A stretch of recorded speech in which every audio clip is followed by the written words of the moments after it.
Hi, welcome to How to D&D. My name is Fred Weller and today I want to talk about Dungeons & Dragons because I usually do talk about Dungeons & Dragons. Today it's all about the chase. No, it's not all about the chase. No, this is Dungeon Master Preparation. This is Lesson 7, Creating Skill Challenges.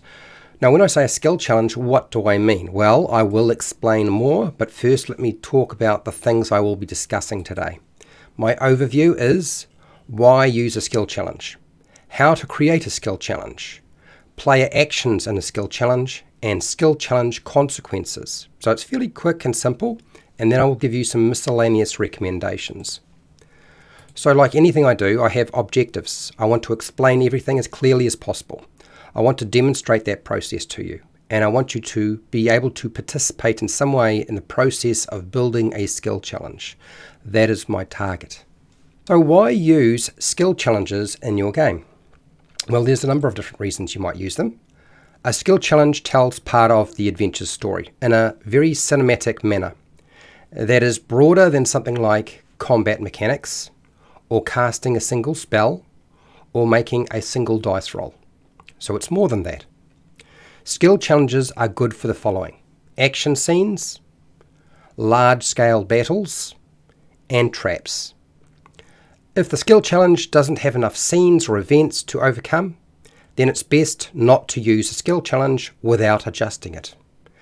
Skill challenges don't work well as a combat encounter, as say a puzzle, a social interaction, or a research activity. They tend to wind up being the least interesting and exciting skill challenges, in my opinion.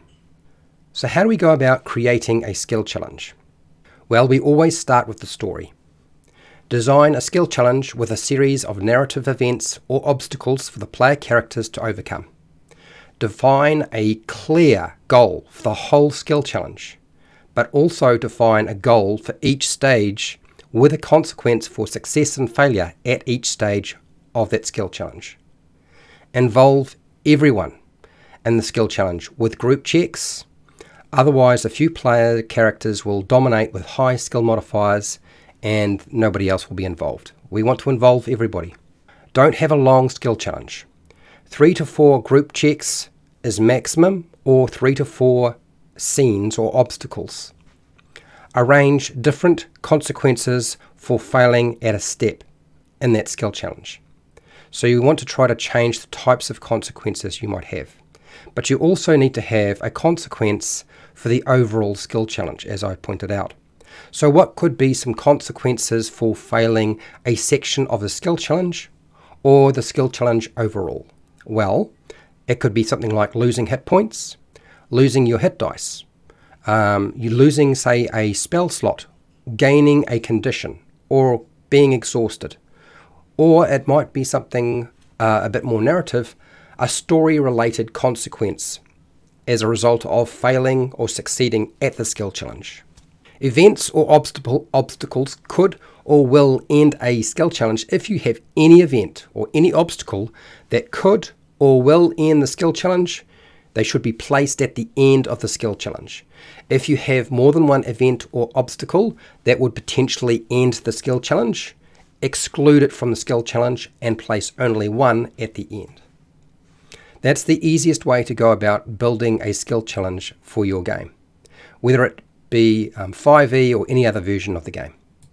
What about the player's actions in a skill challenge? How does that look? Explain that players need to state the action their character makes. Look, what they do, okay, the task they perform, the action they engage in, that's important. They're not just going to pick a skill check to roll. That is what you used to do in 4e. We're moving on from that. Try to use different skills and abilities in the skill challenge if possible. But you don't have to avoid the same skill in a sequence if it makes sense for the story narratively or the scene that the skill challenge is trying to duplicate. It's wise to allow a secondary skill check to gain advantage or wind up with disadvantage or bonuses or penalties in some way for the main group check, because you can include a wider range of potential skills and you can also build in those knowledge skills as well. Skill challenges don't have to include an ability check or a skill check necessarily, although that is the default. By design, the default is we would roll a dice and it would involve some sort of skill check or ability check.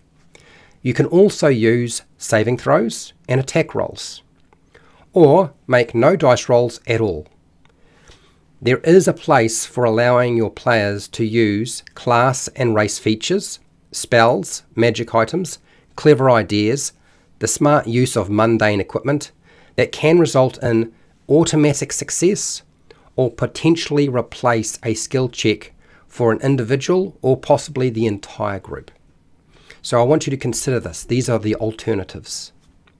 Be wary of players trying to get success for the whole group, particularly around the whole group check with a single high skill modifier. Okay, because if you have somebody who has a very high skill modifier, they will want to try to roll for the entire check and get success for all of them. You need to discourage that. So make sure you build your skill challenge so that that won't happen. We've done the players section, but there's also the consequences. I keep talking about consequences and what they would look like. So skill challenges must have consequences. Don't be married to the skill challenge being failed overall with a set number of failed checks, even if that's the usual default method for a skill challenge. I know you've been told this, but it's actually as soon as something like that would break the narrative, and it often does, of your skill challenge or your action scene, ignore it. If a player chooses not to take part in the skill challenge, count that as an automatic failure for their individual check and an automatic failure towards the group check. If you do not participate, there is failure for the group, but also individually. Set a difficulty class or DC that makes sense for the character's actions, not their character level. That's not the dial we're going to use. So based on 5 being very easy, 10 being easy, 15 being moderately difficult, okay, 20 being hard, 25 being very hard, and 30 being near impossible, that is the scale we use. Pick the one that makes sense, not based on the character level, but on the action they're trying to perform.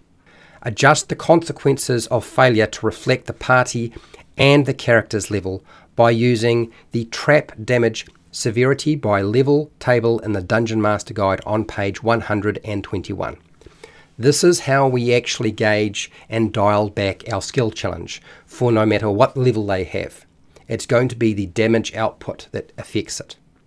You know your skill challenge is too hard for your characters when the least maximum hit point character, so if you have a character who has the least number of maximum hit points, would die if they fail every stage of your skill challenge, and you're using average damage.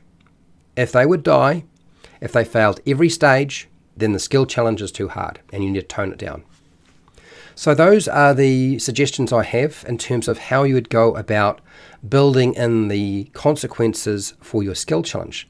Now, with everything that I do, I always give out miscellaneous recommendations. My miscellaneous recommendations for you is don't break the narrative of the scene or the skill challenge.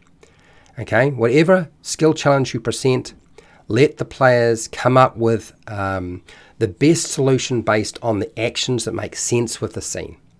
If the players come up with a contrived rationale why they should be able to make a particular dice roll or use a particular skill, and it just seems outside of the realm of feasibility, say no.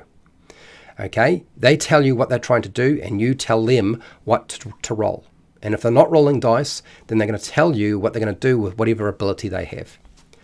If the skill challenge becomes a series of skill checks, then it's most likely going to be a very poor experience for the Dungeon Master and the players.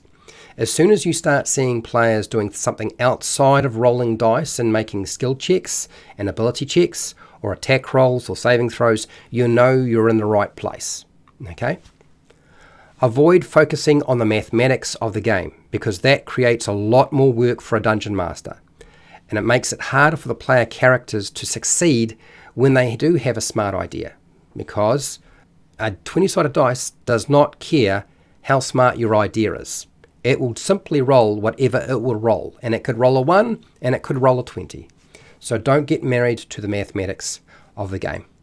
Now, I'm hoping that this was useful to you, and if it was, that's great.